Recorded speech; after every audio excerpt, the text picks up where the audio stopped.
Game promotion is fun. I find it really fun because you can be really creative with how you do it. So there's obviously three domains in which you can do your game promotion. So that will be through in-person things. So we're talking like events and markets and putting up posters in the physical realm and stuff like that. Then there's digital marketing through social media, but also online events and affiliations and working with others and things like that. And the last one, I think, would be going a bit more old school and sending emails. So, email promotion is mostly at the moment used for business to business contacts. So, we'll get into that. But so, first up, game promotion. So, whether you're looking at doing an in-person event at like at a university that you're at, or at a like a market or a convention or some kind of scientific symposium or something like that, one really important thing is to as soon as possible get the main images and name of your game out there.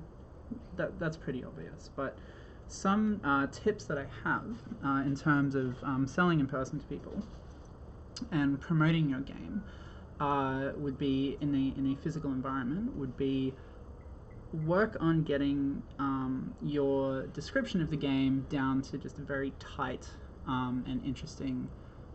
You know, you hear about the elevator pitch of about 30 seconds. I would say go even shorter than that. Try and just find a way to describe the game in 10 seconds that will get people going like, oh, like I want to hear more about it, or like then you can offer to show them the game. Also show them the game, and if possible give them the game. So if someone comes up at a market and you're like, hey, here's a game that we have, you can open it up, it's not shrink wrapped like this one is.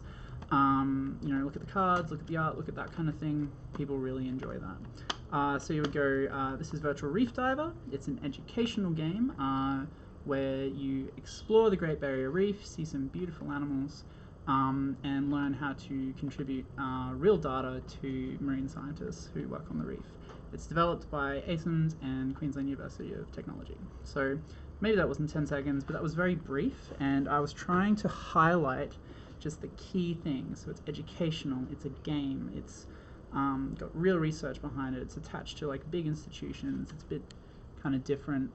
Great Barrier Reef, people love hearing about that kind of thing. And that will generally come just through experience with talking to people. So a lot of people, I would say 9 out of 10 people will just be like, oh, thanks, yeah, okay, oh, cool. And that's fine. That's just how it works. But yeah, the process then onto selling the game is, I mean, it's really 50-50. You can definitely turn away someone from buying your game, but if they think it's cool and they've got the money in their pocket, then they probably will. So I'm not a salesperson, but that's my general advice for in-person promoting of your games. And then online, so online is tricky because, and I heard this really good piece of advice like years ago, is that it's good to just put out cool stuff and cool information, maybe like 10 things just for free, no promotion. You're not trying to promote anything, you're just trying to be cool and provide information. Then, or get engagement, or ask the audience questions and just get to know people and stuff. Then do your ask occasionally. Like the ask should be maybe 1/10 of the whole appeal of whichever channel you're using. So if you have an Instagram account, for example, with Virtual Reef Diver, we will be wanting to post 10 cool facts about animals and stuff like that, and then advertise the game maybe like once every 10 images or something. And the reason for that is that people sort of online, there's just so much stuff out there.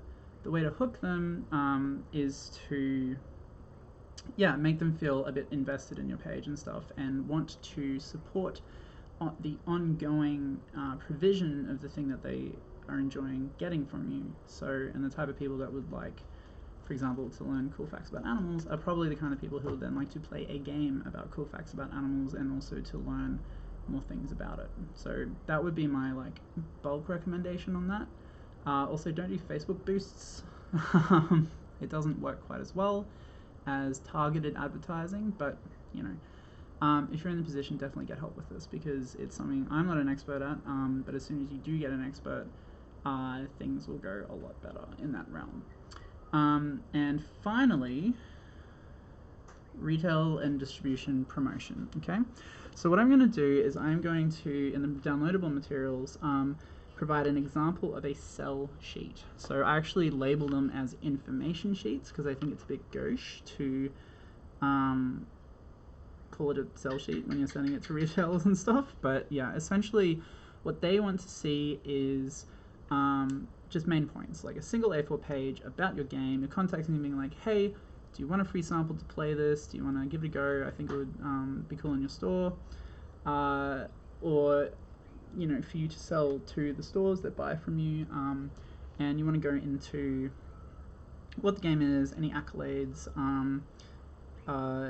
the important links to different institutions, that it's for families, hopefully, and then go into how much it costs.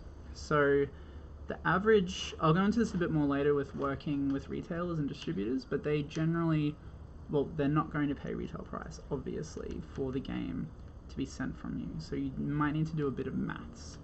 And selling to retailers and distributors not at a loss is probably only something you can do once you get to the 500 to 1,000 game or more stage. So anyway, I'll talk about that in a little bit in a future node, but those are my general bits of advice for promoting your game in different contexts. Please, any suggestions or questions or feedback, put them in the comments, and yeah, as ever, good luck.